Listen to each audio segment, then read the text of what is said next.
welcome to Table Talkers with Lucky and DP. I'm DP. Lucky's not here today. What? What an idiot!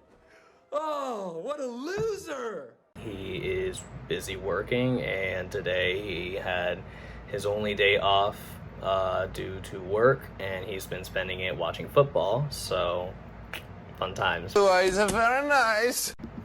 So today's episode will be reviewing She-Hulk again, episodes 4 through 6. We've been kind of waiting, that way we can have some time to be able to actually get multiple videos together rather than just doing one episode at a time, which it just takes more time. It would just be better if we just matched them up 3 episodes at a time or so. So that's what we'll be doing for the next few episodes. And as mentioned before, this is going to be a little bit of a reoccurring series that we do, where I do a single video and then I'll put his video later on. That way we could have both of our inputs type deal. And so here we go. So let's see, episode 4. I remember thinking the episode's called Is This Not Real Magic? It was interesting. I liked it, and to be honest, the drunk girl, I think Madison, she was fantastic. I would love to have a best friend like that. I like that they brought back Wong for the episode, that they showed what he's been up to, even though he's literally just been watching TV, watching shows, instead of doing the rituals or practices that he has to do. So I thought that was kind of funny. And the magician, I keep forgetting what his name is, but it was interesting how he used to be a part of the mystic arts and then got kicked out of it because of I think him wanting to do things concerning money. So that was interesting. I would honestly rate it maybe 5-6 out of 10. Mainly it was entertaining because it also showed She-Hulk's love life, which that was interesting. But yeah, it was a maybe 5-6 out of 10, give or take. It was more just entertainment. For the next episode, episode 5, Mean Green and Straight poured into these jeans, where Titania owns She-Hulk. It was interesting. It was just kind of I don't know. It was kind of an episode for me. I mean, the only thing that obviously got me was Daredevil at the end. I mean, come on now. So we're all pumped for that. Most likely, either he'll pop up in this next episode, episode 7, or they're just gonna wait for the end, knowing how these episodes are, or how these types of shows are, where they don't show the costume until the end. That's how they get you. So I'm like, come on, it was cool. I would rate that one maybe a 7 out of 10, because it was interesting. It was fun to watch. And then the last but not least, maybe least, I don't know, Just Jen, episode 6. I think that was an unnecessary episode. I mean, it was fun to watch. I liked it. It was funny to me.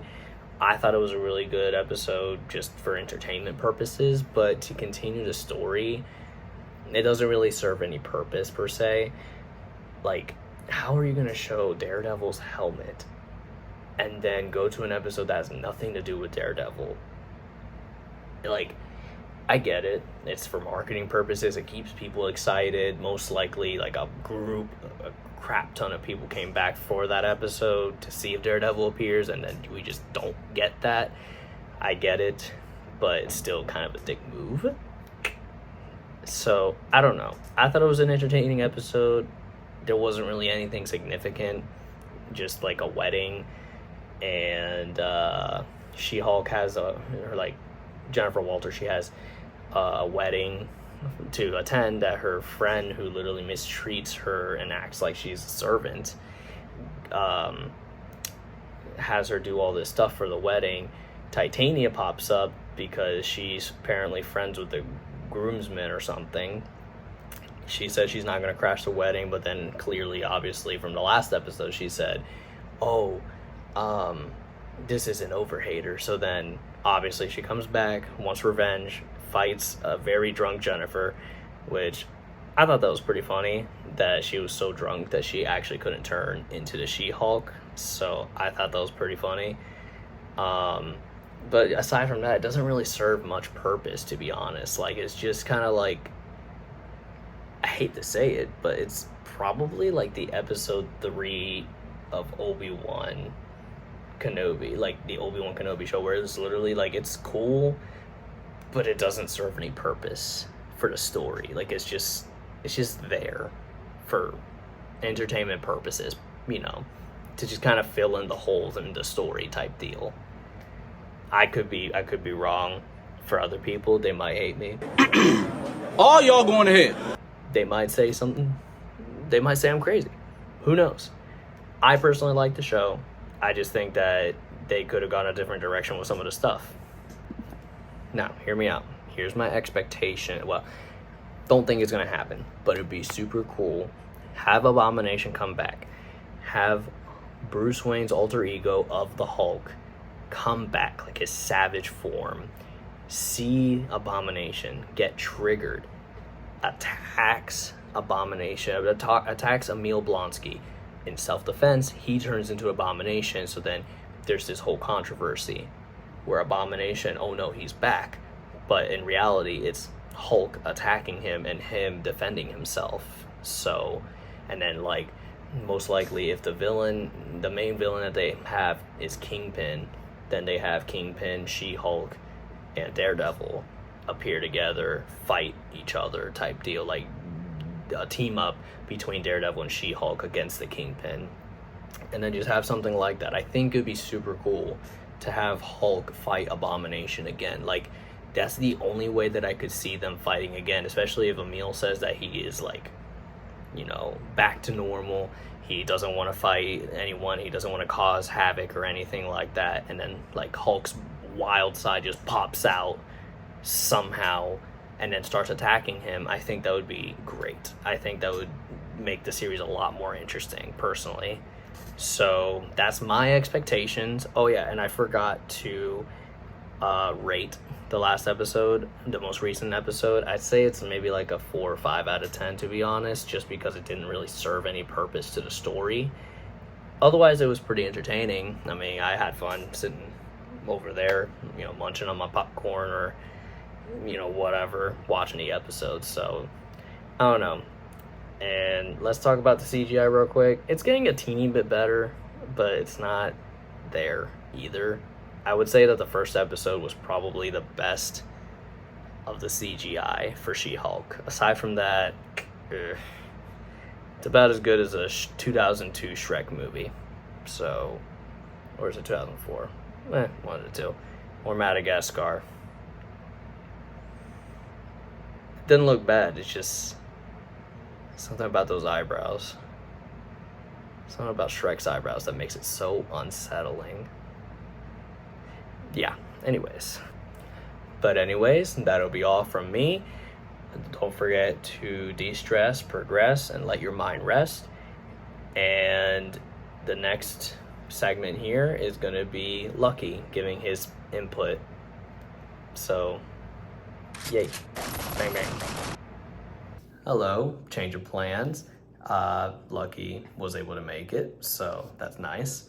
And now he gets to throw his little input of episodes 4 through 6. 4 through 6, it was kind of up and down for me. I did enjoy 4 and especially 5. I thought the little hint at the end of 5 leading to Daredevil's new costume, and him just, you know, revisiting the MCU again, with Charlie Cox obviously at the helm. Everybody knows that. That was very entertaining. I thought also the storyline in 5 was really good. You know, her getting her new super suit, the whole beef with her and Titania, and, you know, the name rights to She-Hulk, that was very entertaining. kind of the duel back and forth. I really appreciate it. I felt like episode 6 was a little bit slow. You could tell it was definitely more of a contained story. The friendship didn't really mean anything between She-Hulk and her friend. It was just kind of to poke more fun at the Titania situation, essentially. But nonetheless, it was okay. I rate episode 6 probably like a 6 or 7. Episode 5 probably like an 8. And episode 4 probably like a 7. So, where does the show go from here? Before episode 6, I saw some things on Twitter, and I think episode 6 kind of hinted at it. I think the main villain might be Jen's Tinder date. And the reason being is because he asks a bunch of these strange questions about, is your skin impenetrable? They find the website, they do all these things, and then at the end it shows like a needle, almost like it's trying to like get a part of her blood or, some of her blood or whatnot. And he asks like, what about vibranium? And that needle could easily be vibranium. So in terms of like the Hulk Keen or whatever, I think it might be the Tinder date. Especially when he seemed really obsessed.